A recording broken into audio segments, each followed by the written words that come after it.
அதிமுக காரர்களே பாஜக காரர்களை தோற்கடிப்பதற்கான அனைத்து பணிகளையும் செய்வார்கள். இங்கே வந்து இந்தியில் பேசின முதல் பிரதமர்ங்கிறது மோடி. அமித்ஷா எப்போ வந்தாலும் சரி ஹிந்தியில் தான் பேசுகிறார். பாஜக அவருடைய அமைச்சர் தமிழகத்தில் வருவார் அப்படிங்கிற ஒரு கருத்துக்காகவே அதிமுக தோற்றுரும்.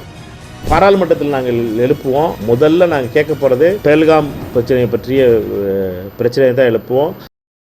அமித்ஷாவோட காமெடி தாங்கவே முடியாத காமெடி எப்பவுமே. அதாவது 10 வருஷத்துக்கு முன்னாடி இருந்த லட்சங்களுடைய விலையை பர்சன்டேஜாக சொல்லணும், சதவீதமாக சொல்லணும். எத்தனை சதவீத நிதி தமிழ்நாட்டுக்கு கொடுக்குறாங்க, தமிழ்நாட்டிலேருந்து எவ்வளவு சதவீதம் பணம் போகுது, வருவாய் வருது, எத்தனை சதவீதத்தை தமிழ்நாட்டுக்கு கொடுக்குறாங்க, இதை மட்டும் சொன்னார்னாவே அமித்ஷா அதில் முடிஞ்சிடும். 3 லட்சம் கொடுத்தோம் 15 வருஷத்துக்கு முன்னாடி, 20 வருஷத்துக்கு முன்னாடி 1 லட்சம் கொடுத்தோங்கிறது இது ஆகிற கதை கிடையாது. இதை பொறுத்த மட்டும் அமித்ஷா அவர்களை பொறுத்த மட்டும் தமிழகத்தை வஞ்சிக்கிறார்கள் என்பதும், தமிழகத்திற்கு நான் சொன்னதுபடி 10 முறை நாம் தட்டி கேட்டதுக்கப்புறம் ஒரு முறை அவர்கள் கொடுப்பது பழக்கமாக இருக்கிறது. தமிழக அரசும் தொடர்ந்து போராடுகிறது, தமிழக முதலமைச்சரும் தொடர்ந்து போராடுகிறார். இதுக்கு முன்னாடி இந்த திரு எடப்பாடி பழனிசாமி அவர்களும் இதே நிலை தான். தமிழகத்தை பாஜக வஞ்சிக்கிறது என்பது தான் உண்மையை தவிர, அது முதலமைச்சர்களை பொறுத்த மட்டும் தொடர்ந்து அவர்கள் வலியுறுத்த வேண்டியதாக இருக்குது, தொடர்ந்து அவர்கள் கேட்க வேண்டியதாக இருக்குது. இதே இது குஜராத்துக்கோ உத்தரப்பிரதேசத்திற்கோ அல்லது மற்ற மாநிலங்களுக்கோ அவர்கள் உடனடியாக கிடைத்துட்டாங்க. அவர்களை பொறுத்த மட்டும் இந்த பாரபட்ச தன்மை தான் மிக முக்கியமான பிரச்சனையாக பார்க்குறேன்.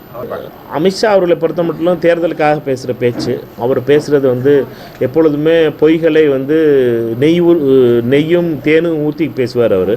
அதனால் அந்த பொய் கலந்த பிரச்சனைகள் அவருக்கு கைவந்த கலை அனைவருக்கும் தெரிஞ்ச விஷயம். தமிழ்நாட்டை பொறுத்த மட்டும் வளர்ச்சியில் தமிழ்நாடு அரசு குறிப்பாக எந்த ஒரு கட்சியாக இருந்தாலும் சரி, அனைவரும் சேர்ந்து தமிழகத்தினுடைய வளர்ச்சிக்காக எல்லாரும் சேர்ந்து தான் அது முன்னின்றுருக்கோம். மக்களும் அதற்காக ஒத்துழைப்பவர்கள். தமிழகத்தை பொறுத்த மட்டும் எந்த இடத்துலையும் அநியாயமாக நிலத்தை பிடுங்குறதோ, அநியாயமாக மக்களிடமிருந்து மக்களுடைய வாய்ப்புகளை பறிப்பதோ கிடையாது எந்த அரசுமே. அப்படி இருக்கும்போது திரு அமித்ஷா அவர்கள் சொல்லியிருப்பது எனக்கு வியப்பாக இருக்கிறது. எந்தெந்த திட்டங்களுக்கு கொடுக்கலைங்கிறத சொல்லணும். ரொம்ப முக்கியமானது என்னடா, தூத்துக்குடி நீங்கள் அமித்ஷா வந்தால் தமிழ்நாட்டுக்கு வர்ற அனைத்து பிரதமர்களும் இதுவரை மோடிக்கு முன்னாடி வரைக்கும், வாஜ்பாய் வரைக்கும் எல்லாரும் ஆங்கிலத்தை தான் பேசுவாங்க. இங்கே வந்து இந்தியில் பேசின முதல் பிரதமர்ங்கிறது மோடி. அமித்ஷா எப்போ வந்தாலும் சரி ஹிந்தியில் தான் பேசுகிறார். மோடிக்கு என்ன இங்கிலீஷ் தெரியாதா? பீகாரில் போய் இங்கிலீஷ் பேச தெரியுது மோடி அவர்களுக்கு. ஏனென்றால் இங்கே தமிழக மக்களுக்கு பிடிக்காத ஹிந்தினா நான் ஹிந்தியில் தான் பேசுவேன் அப்படிங்கிற அந்த ஆணவ புத்தி தான் பிரச்சனை. இவர்களை பொறுத்த மட்டும் இவர் திருப்பி 2047 போயிடுவாங்க. முதல்ல 2027 சொல்லுங்கள், 2026 கணக்கை சொல்லுங்கள். இந்த வருஷம் எவ்வளவு நிதி கொடுத்தீங்க தமிழகத்தில் எல்லாரையும் பேச வைக்கிறதுக்காக? நிதி கொடுக்கும்போது சமஸ்கிருதத்துக்கு 10 மடங்கு அள்ளி கொடுத்துருக்கீங்க. அதே இதை தமிழகத்திற்கு கொடுக்க வேண்டியது எந்த வருஷம்? 2047 போயிடுவார் அமித்ஷா. 47 போச்சுன்னா கொஞ்ச நாள் கழிச்சு 67 போயிடும், அதுக்கடுத்து போச்சுன்னா 97 போயிடும். இவர்களுடைய இதை போட்டு கோல் போஸ்ட்டை சேஞ்ச் பண்ணுறது மட்டுமே ஆர்எஸ்எஸ், அமித்ஷா மற்றும் மோடி அவர்களுடைய பழக்கமாக இருக்குது. இந்த ஒரு கருத்தே இந்த பாஜக வந்து அமைச்சரவையில் வரும், பாஜக அவருடைய அமைச்சர் தமிழகத்தில் வருவார் அப்படிங்கிற ஒரு கருத்துக்காகவே அதிமுக தோற்றுரும். மக்களை பொறுத்த மட்டும் அதிமுக காரர்களே இதை ஏற்றுக்கொள்ள போவதில்லை.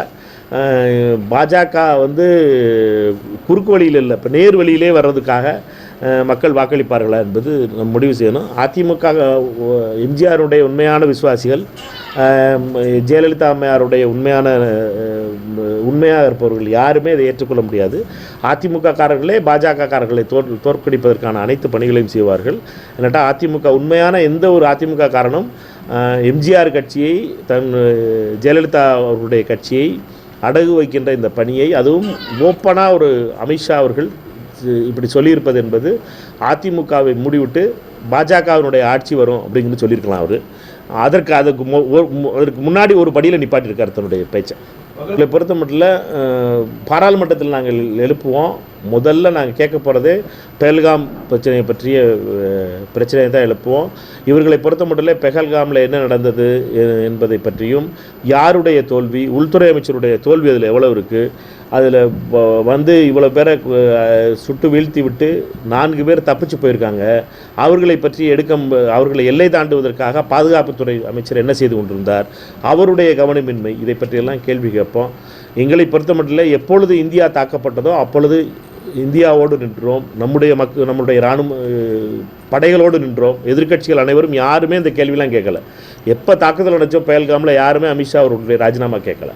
எப்போ வந்து ட்ரம்ப் அறிவித்தாரோ, சீஸ்ஃபயர் அறிவித்தாரோ, போர் நிறுத்தத்தை அறிவித்தாரோ, அப்போ தான் நம்ம இந்த கேள்வியை கேட்க ஆரம்பிச்சிருக்கோம். அதுவும் ஜெய்சங்கர் அவர்கள்